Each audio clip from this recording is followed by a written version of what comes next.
Dieu te dit aujourd'hui, la saison des miracles impossibles commence dans ta vie. La Bible dit dans Ésaïe 66, verset 7, « Avant que les douleurs ne viennent, elle a accouché. Avant que les douleurs ne viennent, elle a donné naissance à un fils. Qui a jamais entendu une telle chose ?» Et aujourd'hui, le Seigneur te dit, « Des gens que tu ne connais pas t'appelleront. Tu achèteras sans argent. Tu accoucheras sans douleur. Les portes s'ouvriront avant même que tu ne les touches. Tes prières seront exaucées avant même qu'elles ne sortent de ta bouche. Et tu moissonneras là où tu n'as pas semé. » Tout cela semble impossible à l'esprit humain, mais ce Dieu qui a transformé l'eau en vin arrive avec une nouvelle saison dans ta vie. Le temps est venu où ton téléphone n'arrêtera pas de sonner, où il y aura des affaires que tu n'as même pas cherchées. Les voyages viendront 100 fois plus, et toutes ces bénédictions pour lesquelles tu as prié arriveront une par une, les unes après les autres. Ces guérisons, ces miracles, ce mois de septembre qui commence, arrivent avec des bénédictions. Prépare-toi car la saison impossible des miracles impossibles commence. Je veux que tu gardes cette vidéo comme un signe que Dieu t'a parlé.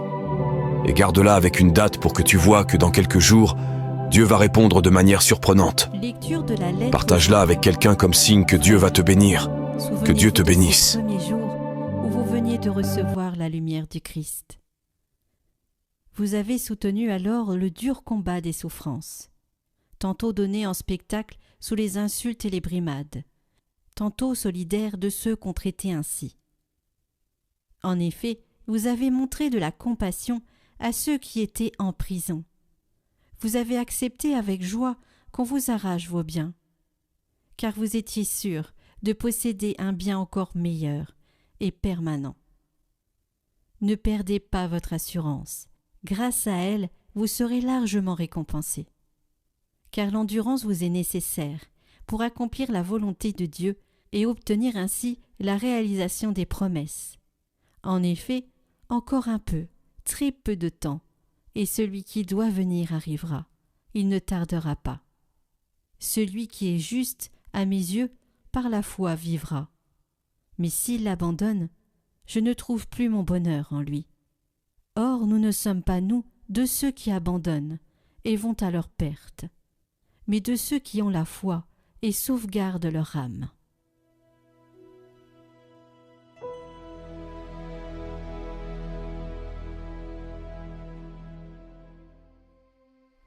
Le salut des justes vient du Seigneur. Fais confiance au Seigneur, agis bien, habite la terre et reste fidèle. Mets ta joie dans le Seigneur, il comblera les désirs de ton cœur. Dirige ton chemin vers le Seigneur, fais-lui confiance et lui, il agira. Il fera lever comme le jour ta justice et ton droit comme le plein midi. Quand le Seigneur conduit les pas de l'homme, il s'enferme et sa marche lui plaît. S'il trébuche, il ne tombe pas car le Seigneur le soutient de sa main. Le Seigneur est le salut pour les justes, leur abri au temps de la détresse. Le Seigneur les aide et les délivre car ils cherchent en lui leur refuge.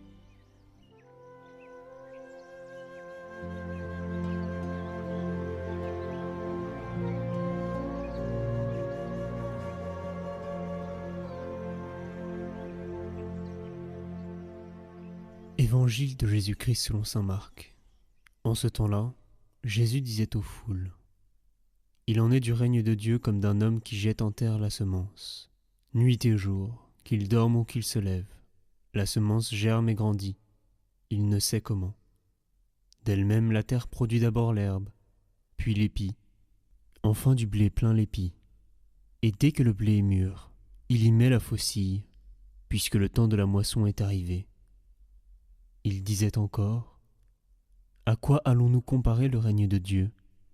Par quelle parabole pouvons-nous le représenter ? Il est comme une graine de moutarde.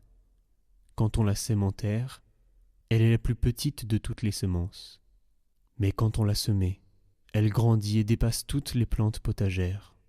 Et elle étend de longues branches, si bien que les oiseaux du ciel peuvent faire leur nid à son ombre. » Par de nombreuses paraboles semblables, Jésus leur annonçait la parole, dans la mesure où ils étaient capables de l'entendre. Il ne leur disait rien sans parabole, mais il expliquait tout à ses disciples en particulier.